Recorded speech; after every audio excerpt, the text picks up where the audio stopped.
पहला क्वेश्चन ये है कि हम रिलेशनशिप को इतनी इंपॉर्टेंस नहीं दे पाते हैं। क्या होता है, आपने भी एक सेशन में बोला था कि जिसकी रिलेशनशिप अच्छी है उसकी लाइफ अच्छी। एक स्टडी हुई थी बहुत बड़ी, और ऐसी बहुत सारी स्टडीज़ हुई हैं जिसमें पता लगता है कि फेम कल मतलब इन सब चीज़ों से मैटर नहीं करता। At the end it matters कि आपका रिलेशनशिप्स कितने अच्छे रहे। Not every one give relationship that important as like career या फिर फेम।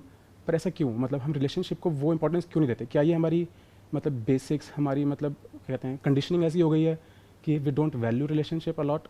और इस चीज़ को कैसे ब्रेक किया जाए कि हम सोचें उस बारे में, मतलब because if it is so important कि हर चीज़ से इंपॉर्टेंट है, then why we are not thinking about it and not investing in it. हमारा 100 रुपये गिर जाते हैं, वी थिंक अलॉट, बट लेकिन हमारे अगर रिलेशनशिप हम लड़ाई कर जाते हैं, हम ये नहीं सोचते कि लड़ाई से कितना नुकसान हो जाएगा। वो चीज़ हम कभी नहीं सोचते। देखो, पहले आपके इस क्वेश्चन को आराम से समझते हैं, ब्रेक डाउन करके। आप कह रहे हो हमारा 100 रुपये कहीं गिर जाता है तो उसके बारे में हम सोचते रहते हैं, लेकिन रिलेशनशिप पे हम बड़ी बड़ी लड़ाइयाँ कर लेते हैं बिना सोचे। और कई बार हम रिलेशनशिप्स को ख़त्म भी कर लेते हैं, या फिर हम रिलेशनशिप्स को टेकन फॉर ग्रांटेड लेते हैं। एग्जैक्टली। तो इसमें क्या है कि पहली बात तो ये समझने वाली है कि जिसको रिलेशनशिप नहीं मिली होती है एक अच्छी, या ये कह लो जिसको एक अच्छा पार्टनर नहीं मिला है या मिली है, तब तक तो उसके लिए बहुत इंपॉर्टेंस होती है एक रिलेशनशिप की। Make sense. आप किसी को भी देख लो, सब इधर उधर चक्कर लगा रहे हैं, लगा रही हैं, whatever, everybody is trying to find out someone special, a partner, और somebody to talk to, somebody to spend time with। सबके रीजंस अलग अलग हो सकते हैं। किसी का हो सकता है प्योरली बायोलॉजिकल के भाई अपनी सेक्सुअल नीड्स को पूरा करने के लिए हमको कोई पार्टनर चाहिए, किसी का हो सकता है इमोशनल नीड्स के लिए चाहिए, किसी का कुछ, किसी का कुछ। बट द पॉइंट इज कि जब तक वो पार्टनर हमको नहीं मिला होता है या नहीं मिली होती है, तब तक तो उसकी बहुत इंपॉर्टेंस होती है हमारे लिए। तब तक हम उसके लिए कुछ भी करने को तैयार होते हैं, जैसे टिपिकल लैंग्वेज में बोलते हैं ना कि चांद तारे तोड़ के ले आऊंगा, ये वो व्हाटएवर। बट जब वो मिल जाता है या मिल जाती है, तो हमें ऐसा लगने लग जाता है कि अब तो ये हमारा हो गया। Then we take it for granted. We think कि अब ये हमारा राइट है। पर ऐसा नहीं होना चाहिए। आइडली ये नहीं होना चाहिए, बट ऐसा होता है। हाँ। क्योंकि पहले हमें ये देखना पड़ेगा कि होता क्या होता है, ये नहीं कि क्या नहीं होना चाहिए। करेक्ट। एक्चुअल में ऐसा होता है। करेक्ट। और सबके साथ होता है। जैसे ही एक रिलेशनशिप पुरानी हो जाती है एंड बोर्डम सेट्स इन, तो फिर इंसान थोड़ा स्पार्क के लिए, फन के लिए, या तो और रिलेशनशिप्स में जाने लग जाता है, जो कि वैसे देखा जाए तो गलत है, क्योंकि वो एक तरह से ट्रस्ट ब्रेक कर रहा है दूसरे इंसान का। दूसरा, उसमें क्या होता है कि वो उस पर्सन को टेकन फॉर ग्रांटेड ले लेता है। मतलब अब उसके लिए इंपॉर्टेंट क्या हो जाता है, मतलब इन अ नटशेल क्या होता है कि जैसे ही वो पर्सन हमको मिल जाता है, तो हमारे माइंड में आ जाता है कहीं ना कहीं कि अरे ये तो मेरा है, मेरी है, ये कहाँ जाने वाला है, कहाँ जाने वाली है। अब मैं अपना फोकस करता हूँ करियर पे, या फिर पैसा कमाने पे, या फिर इस पे, या फिर उस पे। तो फिर हम उसको छोड़ देते हैं और अपना कहीं और ध्यान लगा देते हैं। करेक्ट। तो ज्यादा इंपॉर्टेंट क्या है, करियर या वो रिलेशनशिप? क्योंकि career can be easily changed. नई स्किल एक्वायर कर लो, इंडस्ट्री चेंज कर लो, या फिर कंपनी चेंज कर लो, या जॉब से बिजनेस में आ जाओ, बिजनेस से जॉब में चले जाओ। कितने सारे ऑप्शंस हैं बहुत। बट अगर एक अच्छी रिलेशनशिप है, अच्छी की डेफिनेशन क्या है, जहां पे अंडरस्टैंडिंग अच्छी है, जहां पर you enjoy each others company, जिसकी वजह से या तो उन्होंने एक दूसरे को कमिट किया है या शादी कर ली है। अब उस इंसान से इंपॉर्टेंट क्या है हमारे लिए लाइफ में? कुछ नहीं। कुछ भी नहीं है। This is a fact. क्योंकि जॉब्स आती जाती रहेंगी, बिजनेसेस आते जाते रहेंगे, बन भी सकते हैं, पैसा आता जाता रहेगा, नेम फेम ये सब चीजें तो बहुत ही टेम्पररी है। बिल्कुल। लेकिन वो इंसान एंड तक आपके साथ रहने वाला है या रहने वाली है। करेक्ट। तो होना क्या चाहिए कि हमारे लिए फर्स्ट प्रायोरिटी में होना चाहिए वो इंसान। लेकिन होता क्या है कि जैसे ही वो इंसान हमको मिल जाता है, स्पेशली शादी के बाद में प्रॉब्लम बहुत बड़ी हो जाती है। क्योंकि शादी के बाद में तो बिल्कुल ही टेकन फॉर ग्रांटेड लेने लग जाते हैं लोग एक दूसरे को, कि अब तो ये मेरा हो गया, अब तो ये मेरी हो गई, अब कहाँ जाने वाला है, कहाँ जाने वाली है।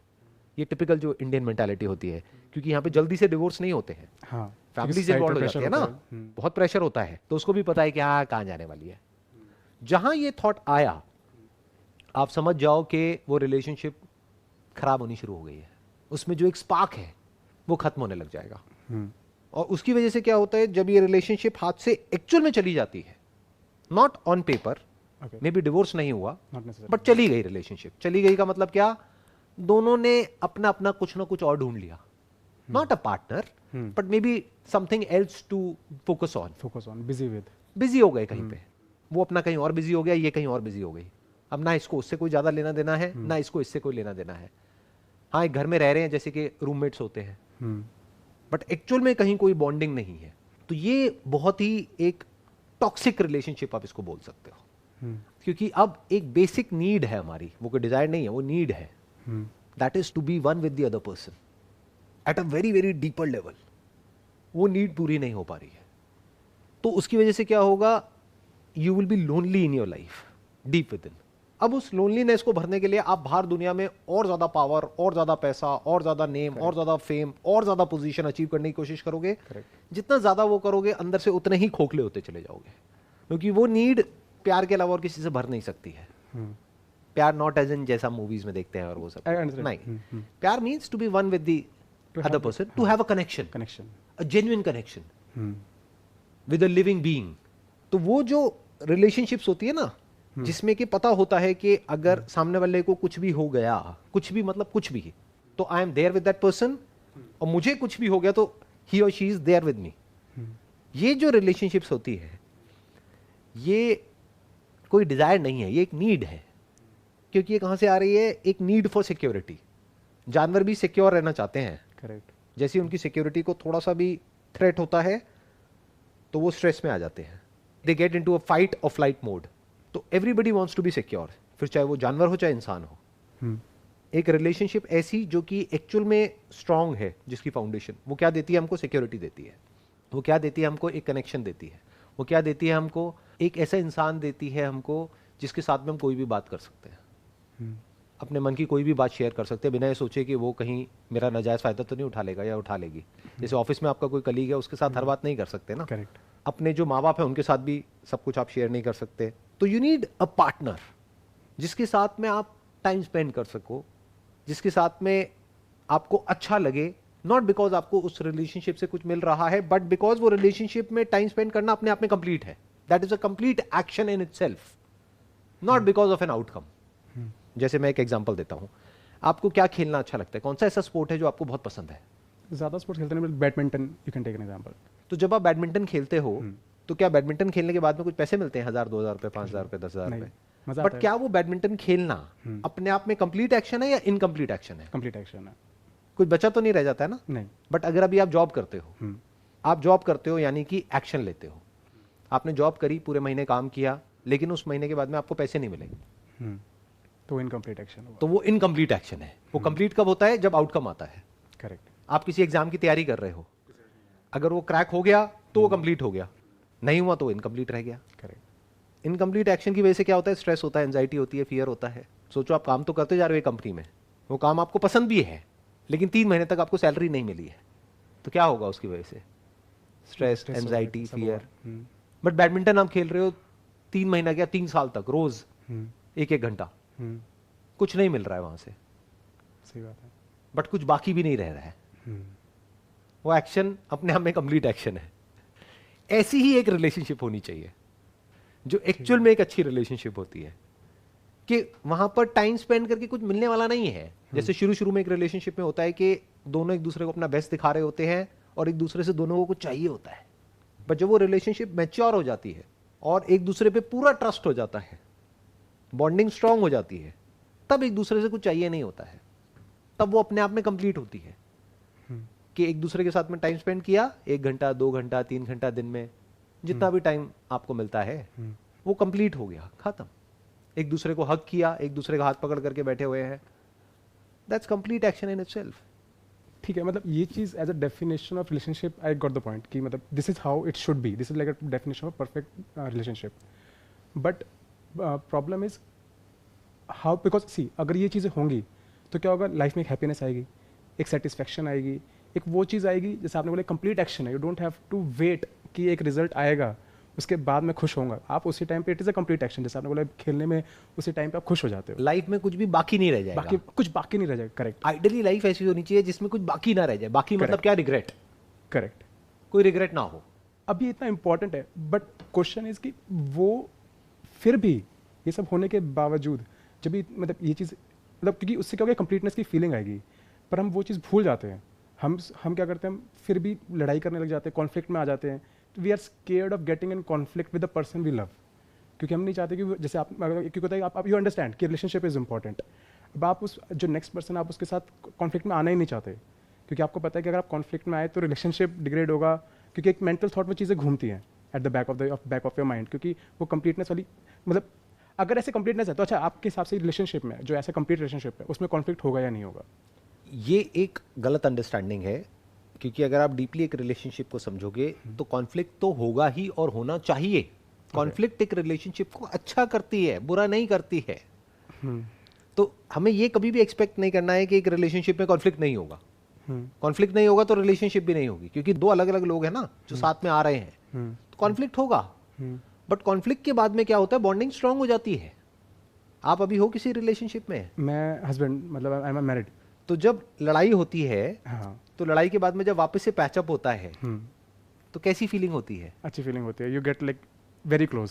लड़ाई के बाद में जब वापस से मिलते हैं तो एक बहुत अच्छी फीलिंग होती है।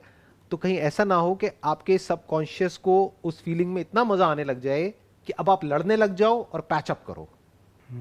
इसके लिए कुछ टर्म्स भी हैं जो यूज करी जाती है, जैसे बोलते हैं ब्रेकअप सेक्स। मतलब क्या, ब्रेकअप किया 3-4 दिन के लिए, 5 दिन के लिए, हफ्ते के लिए, फिर वापस से पैचअप किया, फिर जब मिले तो एक स्पार्क आ गया वापस से रिलेशनशिप में। जैसे आप भूखे हो और फिर आपने खाया तो खाने में मजा आया ना, बस जितनी आपकी भूख है उससे ज्यादा खाने को मिल गया तो आपका फेवरेट खाना भी बेकार लगने लग गया। हाँ, करेक्ट। इस साइकी को बड़े ध्यान से समझना होगा जो बात मैं कह रहा हूं। तो there is a fine line between conflict and no conflict. If there is no conflict in a relationship, that is a very toxic relationship. क्योंकि बेसिकली क्या है, आपको एग्री करना पड़ेगा सामने वाले से। फॉर एग्जाम्पल, हमारी और गवर्नमेंट की एक रिलेशनशिप है। करेक्ट। उस गवर्नमेंट को किसने इलेक्ट किया? हमने किया है। अगर आपको उस गवर्नमेंट के जो भी एक्शंस हैं उससे कोई प्रॉब्लम है, तो जब तक उनको बताओगे नहीं, उनको पता कैसे लगेगा? जैसे ही बताओगे तो कॉन्फ्लिक्ट होगा। हाँ, करेक्ट। बताओ। ऐसे ही रिलेशनशिप में है कि दोनों में से एक अथॉरिटी बन गया कि I am the superior person, अब मैं जो कहूंगा वो करते चले जाओ।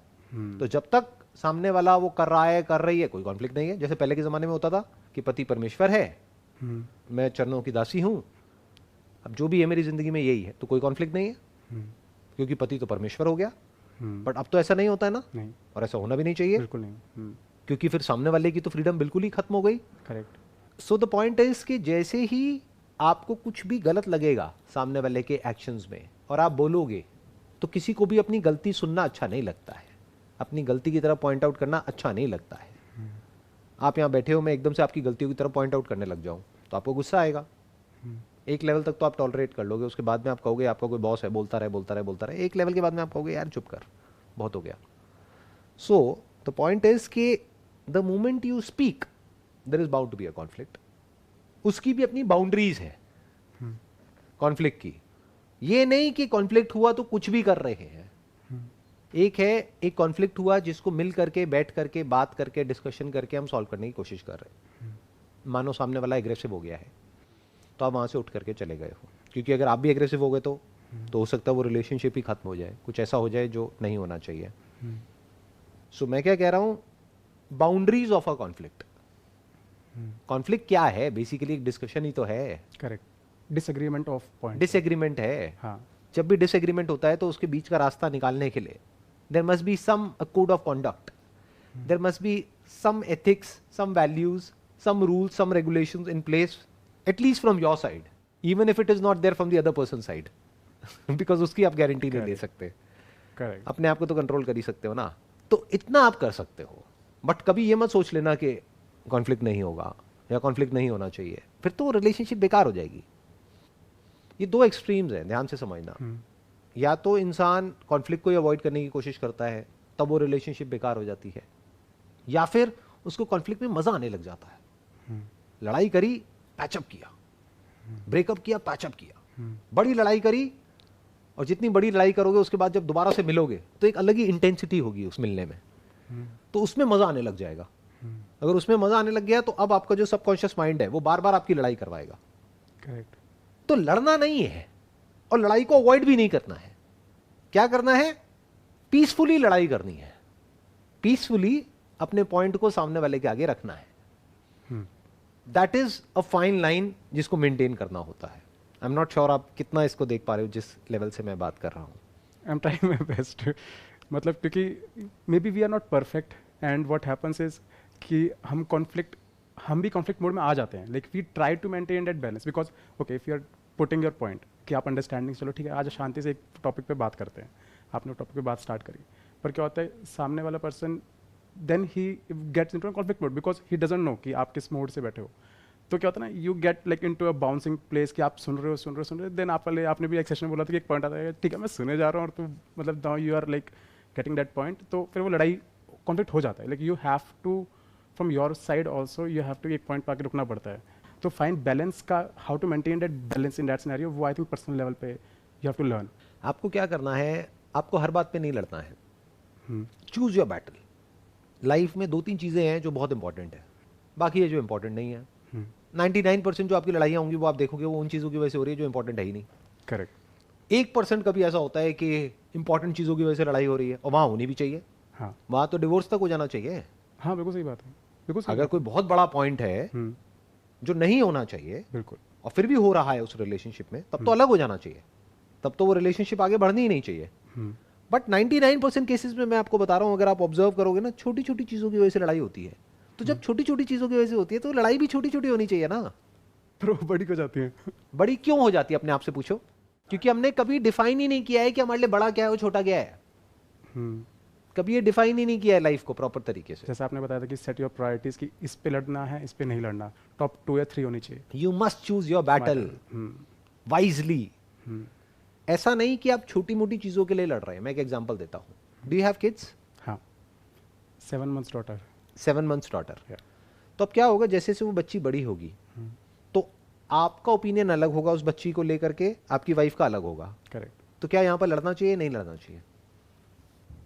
यहाँ पे लड़ाई होगी। अब वो लड़ना चाहिए नहीं लड़ना चाहिए, वो आई थिंक नहीं लड़ना चाहिए। ध्यान से समझना, ये छोटी चीज नहीं है, क्योंकि आपकी डॉटर है। आपकी डॉटर से ज्यादा प्यार आपको दुनिया में और किसी से नहीं होगा, आई एम श्योर। करेक्ट। तो अब आपकी डॉटर के लिए कुछ ऐसा है जो सही नहीं है, लेकिन आपकी वाइफ को सही लगता है। अच्छा। आपको सही कुछ और लगता है, और जो आपको सही लगता है एक्चुअल में भी वही सही है। आप क्या करोगे?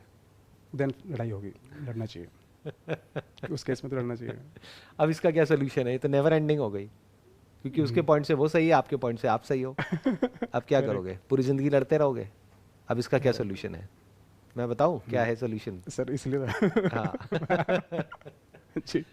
एक दूसरे की रोल्स और रिस्पॉन्सिबिलिटीज को डिवाइड कर लो। ओके। कि ये किसका रोल है और किसकी रिस्पॉन्सिबिलिटी है, और ये किसका रोल है और ये किसकी रिस्पॉन्सिबिलिटी है। बिजनेस पार्टनरशिप भी ऐसे ही चलती है। एक दूसरे के काम में जब कोई दूसरा टांग अड़ाने लग जाता है ना, तो लड़ाई हो जाती है। वो हम कभी डिफाइन ही नहीं करते हैं। दोनों मिल करके एक ही काम को करेंगे तो दोनों के करने का तरीका अलग अलग होगा, तो लड़ाई इनएविटेबल हो गई। पहले ही डिफाइन कर लो बैठ करके कि ये किसका डिपार्टमेंट है।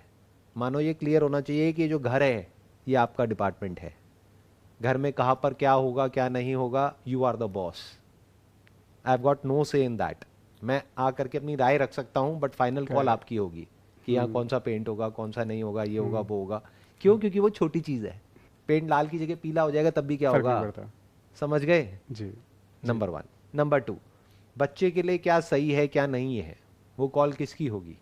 जो ज्यादा इनिशिएटिव लेना चाहता है या चाहती है, जो एक्चुअल में उसकी पूरी रिस्पॉन्सिबिलिटी लेना चाहता है या चाहती है।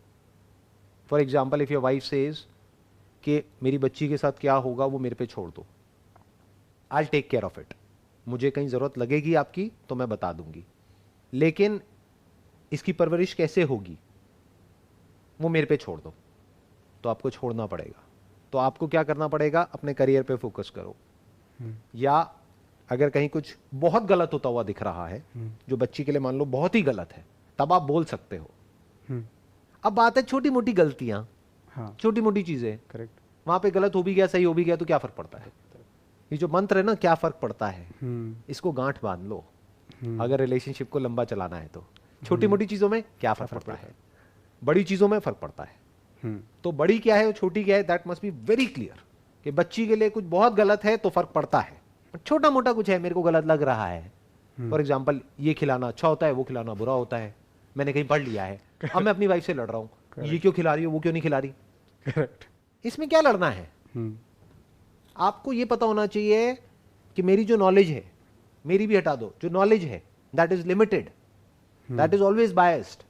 आपने कहीं गूगल से कुछ पढ़ लिया है, आपकी वाइफ ने कुछ और पढ़ लिया है, अब दोनों अपने हिसाब से कुछ करना चाहते हैं। या स्कूल में मान लो आपकी अपनी एक विजन है, आप कहते हो इस तरह के स्कूल में उसका एडमिशन कराना है, वाइफ कह रही है इस तरह के उसमें कराना है, क्या फर्क पड़ता है? ये जो मंत्र है ना, क्या फर्क पड़ता है? उसको ये खिलाना है, वो खिलाना है, क्या फर्क पड़ता है? कुछ गलत थोड़ी ना खिलाएगी वाइफ। हाँ, ये बिल्कुल। कपड़े पहनाने, वो पहनाने, क्या फर्क पड़ता है? पर वही होता है, हम उन चीज़ों को ज़्यादा अपने मेंटली फ़र्क डाल देते हैं कि अच्छा अगर अभी नहीं सीखा तो बाद में क्या होगा। Exactly. हम उस चीज़ को बड़ा कर देते हैं That's a अपने trap. माइंड में। That is a That's a trap, trap. That's a trap. देखो ध्यान से समझना, उससे फर्क मैं पड़ता आपको है। एक प्रैक्टिकल हाँ, एग्जांपल देता हूँ। मैं यहाँ पर बैठा हूँ, मैं एक ऐसे स्कूल से पास आउट हूँ जो कोई बहुत अच्छा स्कूल नहीं था, मतलब बहुत बुरा भी नहीं था, बहुत अच्छा भी नहीं था, मीडियम लेवल का। आजकल पेरेंट्स को क्या है, वो पागल हैं अपने बच्चों के पीछे कि उसको सबसे अच्छे स्कूल में कराना है। क्यों? क्योंकि गिने चुने एक दो बच्चे ही होते हैं और उनके पीछे पेरेंट्स पागल हुए पड़े हैं हाँ। कि बेस्ट स्कूल में कराना है। ये बेस्ट स्कूल क्या होता है मुझे समझाओ। आप किस स्कूल से पास आउट हो? Sir normal school. बहुत अच्छे से या बहुत बुरे से? Medium medium. मीडियम। हाँ अच्छा कर रहे हो आज की डेट में लाइफ में? हाँ। तो जिसको अच्छा करना है वो कहीं से भी निकल करके कर जाएगा या कर जाएगी। मुझे तो अब ये लगता है कि डिग्री का भी फर्क नहीं पड़ता। अगर आपको कुछ अच्छा करना है, if you have actual practical knowledge, if you have proper guidance, आप फिर भी कर जाओगे। आपके अंदर ड्राइव है तो भी कर जाओगे। और अगर इस डिस्कशन को हम और डीपर लेवल पर लेकर के जाएंगे ना, तो एक्चुअल में जो पूरा का पूरा एजुकेशन सिस्टम है फ्यूचर में उसका इतना फर्क पड़ेगा ही नहीं। आज पड़ता है क्योंकि आप कहां से निकल रहे हो, कितने मार्क्स आ रहे हैं, ये हो रहा है वो हो रहा है। बट टाइम जिस तरीके से, जितनी तेजी से चेंज हो रहा है with the advent of AI, artificial intelligence, और आप तो टेक फील्ड से हो तो आप समझ पा रहे होगे मैं क्या कह रहा हूं कि किस तरीके से एआई जो है वो जॉब्स को रिप्लेस करेगी। तो पर्सन ऐसा होना चाहिए कि जो अडेप्ट कर जाए फटाफट से, जो किसी भी नई स्किल को एक्वायर कर जाए। ऐसा नहीं होना चाहिए क्लोज माइंडसेट वाला कि नहीं मुझे यही करना है वही करना है। तो स्कूल से जो आपने सीखा उसके अलावा जो आपने सीखा वो ज्यादा इंपॉर्टेंट है। यानी कि जो आपने एजुकेशन सिस्टम से सीखा, जो भी एक्वायर किया, उसके अलावा जो और जगह से आपने सीखा और एक्वायर किया वो ज्यादा इंपॉर्टेंट है। मैं ठीक कह रहा हूं ना? बिल्कुल। आप भी अपने करियर में जो ग्रो कर रहे हो इसी वजह से कर रहे हो? 100%। जो आपने एक इंजीनियरिंग करी उसकी वजह से कर रहे हो, या जो और आपने सीखा? जो और सीखा। जैसे अभी आप क्या कर रहे हो, कौन सी लैंग्वेजेस को यूज कर रहे हो आप? अभी जैसे मैं HTML, CSS, JavaScript, angular JS framework. अभी आप सबसे ज्यादा क्या यूज कर रहे हो? Angular JS। Angular JS। ये आपने कॉलेज में सीखा था? नहीं। नहीं सीखा। तो कहां से सीखा? बाहर आके। बाहर कहां से? यूट्यूब से। यूट्यूब से। और जिस टाइम पे पेरेंट्स थे उस टाइम पे तो यूट्यूब का नाम भी नहीं था। जहाँ से मैंने सीखा और मैंने करियर बनाया, और ये चीज़ पेरेंट्स को पता भी नहीं थी कि ऐसी चीज़ होगी फ्यूचर में जहाँ से एक्चुअली ग्रोथ होगी। तो अगर आज से 10-15 साल बाद देखें तो रियली जो आपने पॉइंट बोला कि AI इन चीज़ों से हम जिस चीज़ में आप एक्चुअली में इंपॉर्टेंस दे रहे हैं, क्या पता वो चीज़ें ही ना रहें, एग्जैक्टली कुछ अलग ही आ जाए और हम बेफालतू में टेंशन ले रहे हैं उस चीज़ की अभी कि वो एक्चुअल में इंपॉर्टेंट है ही नहीं। कि कौन सा स्कूल है, क्या है, ये है वो है। ठीक है, एक रीजनेबल लेवल का स्कूल होना चाहिए ताकि एक बच्चे को एक अच्छा एनवायरनमेंट मिले। करेक्ट। उसकी सोशल स्किल्स के लिए वो चीज इंपॉर्टेंट है, उसकी कम्युनिकेशन स्किल्स के लिए इंपॉर्टेंट है, उसकी जो इंटरपर्सनल जो स्किल्स है उसके लिए इंपॉर्टेंट है। But as far as education is concerned, अगर आप अपना एग्जांपल लोगे, आज जो भी आप अर्न कर रहे हो एक अच्छे लेवल पर हो, that is because of angular. और वो आपने कहीं किसी कॉलेज से नहीं सीखा, किसी एजुकेशन सिस्टम से नहीं सीखा, वो कहां से सीखा? यूट्यूब से, वो भी फ्री में। तो जिसको सीखना है वो कहीं से भी सीख लेगा या सीख लेगी, और जिसको नहीं सीखना है उसको बढ़िया से बढ़िया स्कूल में भी ले जा करके डाल दो, बढ़िया से बढ़िया कॉलेज में डाल दो, वो नहीं सीख पाएगा। तो इसके लिए लड़ना क्यों है? बिल्कुल। हाँ। अगर उस बच्चे के अंदर सीखने की चाह होगी, that is much more important than जो उसको सिखाया जा रहा है एजुकेशन सिस्टम के थ्रू। तो उसके अंदर अगर कुछ पैदा करना ही है तो सीखने की चाह पैदा करो बच्चे के अंदर। उसके लिए अपनी वाइफ से लड़ने की जरूरत नहीं है। उसके लिए क्या करना है, बच्चे को एनकरेज करो क्वेश्चंस पूछने के लिए। बच्चे को जा करके बोलो जो मर्जी जैसे मर्जी क्वेश्चंस पूछो, जितने मर्जी पूछो, कभी पीछे नहीं हटना है जब भी कोई बच्चा क्वेश्चन पूछता है। ये बहुत बड़ी गलती करते हैं। कह रहे अभी थोड़ी देर में आना, मैं बिजी हूं, तो बच्चा आना ही बंद कर देता है। मैं अभी काम में हूं, नहीं, काम को रोक दो, काम इज सेकेंडरी। जब बच्चा कोई क्वेश्चन पूछ रहा है तो उसको बोलना है कि कभी भी कोई भी क्वेश्चन पूछना है किसी भी तरह का, बच्चे के माइंड में थॉट्स आ रहे हैं उल्टे सीधे। अभी तो बच्ची आपकी बहुत छोटी है, 7 महीने की, जब बड़ी होगी तो कई कई तरह के थॉट्स आएंगे जो वो किसी से डिस्कस नहीं कर सकती है। कि मेरे माइंड में थॉट आ रहा है कि आपकी डेथ होगी तो क्या होगा, तो वो नॉर्मली बोलते नहीं है किसी को, अपने अंदर ही रखते हैं बच्चे। ट्रू। ये चीज़ जैसे अगर मैं देखूं तो हमारे बचपन में हमें आते थे, हमने कभी किसी से पूछा ही नहीं, किसी से पूछा ही नहीं, ना किसी से डिस्कस किया। उसके अलावा जब वो और बड़े होंगे बच्चे तो सेक्सुअल थॉट्स आएंगे, अंदर बहुत कुछ चेंजेस होंगे बॉडी में, चेंजेस होंगे। तो they must be so comfortable कि वो आपके पास, आपकी वाइफ के पास में आकर के डिस्कस कर सके, जो हमने नहीं किया अपने पेरेंट्स के साथ में। तो ये ज्यादा इंपॉर्टेंट है, इसमें लड़ाई की कोई गुंजाइश ही नहीं है। कुछ ही नहीं, आपको अपना आराम से फ्रेंडली भी कुछ भी नहीं है, कुछ भी नहीं है। तो होता क्या है, हम चिंदी चीजों के पीछे लड़ते रहते हैं एक दूसरे से, बड़ी चीजों की तरफ हमारा कभी ध्यान ही नहीं होता है।